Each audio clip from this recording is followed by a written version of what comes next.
Emma and Daniel had been married for 10 years, and to everyone who knew them, they were the epitome of a perfect couple. They met in college, where Daniel was the charming, ambitious law student, and Emma was the creative soul pursuing a degree in fine arts.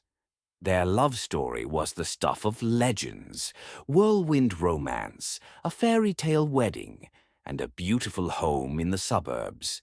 Emma was a devoted wife and mother to their 6-year-old daughter, Lily.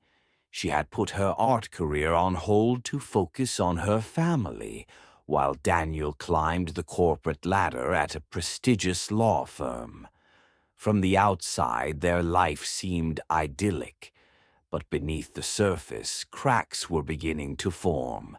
It started with the little things. Daniel began working late more often, coming home exhausted and distant. Emma noticed he was spending more time on his phone, often stepping out to take calls. At first, she brushed it off. He was a busy lawyer, after all. But then, the excuses became more frequent.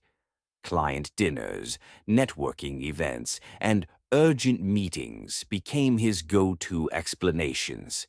Emma tried to ignore the nagging feeling in her gut, but it grew harder with each passing day.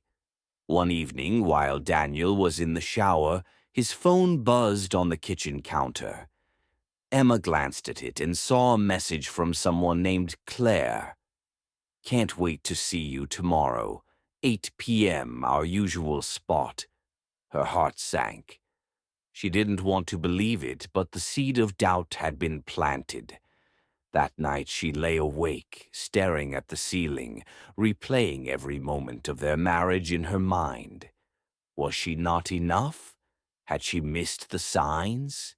The questions gnawed at her, and she knew she couldn't let it go. Emma decided to confront Daniel, but she needed proof first. She began quietly investigating, checking his phone when he wasn't looking, tracking his location, and even following him one evening after he left for a late meeting. That's when she saw them, Daniel and Claire, laughing over dinner at a cozy restaurant. The way he looked at her, it was the same way he used to look at Emma. Emma's world shattered. She felt like a stranger in her own life. She confronted Daniel that night, and after hours of heated arguments and tearful denials, he finally admitted it. Claire was a colleague at his firm, and their affair had been going on for 6 months. He claimed it was a mistake, that he had been feeling neglected and lost, but Emma couldn't hear his excuses. The betrayal cut deep, and she felt like she had lost not only her husband but also her sense of self. The next few weeks were a blur of emotions. Emma moved into the guest room and they began couples therapy. Daniel promised to cut all ties with Claire, but Emma couldn't shake the feeling that he was hiding something. She hired a private investigator to dig deeper, and what she discovered was even more devastating. The investigator uncovered that Daniel and Claire's affair wasn't just a fling, it was a full-blown double life. Daniel had been renting an apartment in the city where he and Claire spent weekends together. He had even introduced her to some of his colleagues as his fiancée. The investigator also found evidence that Daniel had been siphoning money from their joint account to fund his secret life. Emma was heartbroken but also furious. She realized that Daniel's betrayal wasn't just emotional, it was financial and deeply calculated. Emma decided to take control of her life. She filed for divorce, hired a lawyer, and began rebuilding her independence. The divorce was messy and painful, but Emma emerged stronger. She reconnected with her passion for art, started selling her paintings, and even opened a small gallery. Lily, though confused and hurt by the separation, found solace in her mother's love and strength. Daniel, on the other hand, lost everything. His affair became public knowledge, and he was forced to resign from his firm. Claire left him shortly after, realizing he wasn't the man she thought he was. He tried to reconcile with Emma, but she had moved on.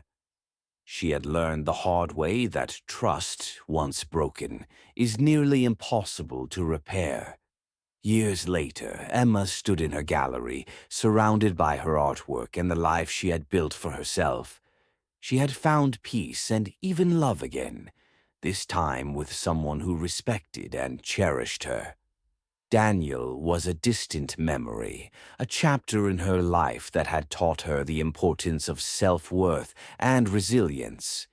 As she looked at her paintings, vivid, emotional, and full of life, she realized that her pain had become her strength. The fragile thread of trust had been broken, but in its place she had woven a tapestry of courage and hope. Emma's story became a beacon of hope for many.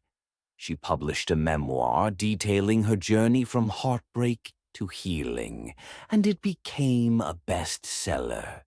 She traveled the world, speaking at conferences and sharing her message of resilience and self-love. Her gallery expanded, becoming a hub for artists and survivors alike,